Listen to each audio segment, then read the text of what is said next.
So race is a social construct. We are more alike biologically than we are different.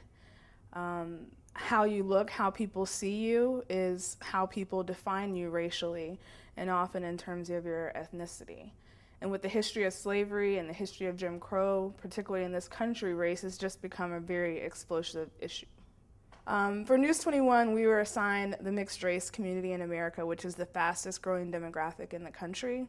And what I wanted to do was talk to the leaders of this new multicultural movement to see what their issues and challenges were, just in terms of trying to find a place in this country. Oftentimes what happens is that people view race through the lens of black and white, but there are whole groups of people who often get left out. And what I wanted to do was travel to Atlanta to sort of see how that plays out. The reason I chose Atlanta is because it's the cradle of the civil rights movement. It's known as the Black Mecca, and it's 60% African American. And it's where I grew up. You know, my entire family is from Georgia. My ancestors were slaves in Oconee County, Georgia.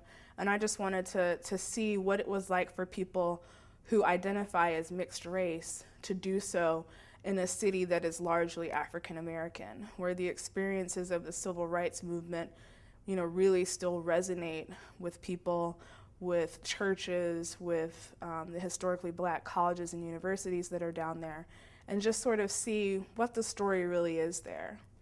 And so what happens is you have this tension that's created between sort of the traditional minority groups like African Americans and those who identify as mixed race. Some people argue that the mixed race identity sort of flattens blackness.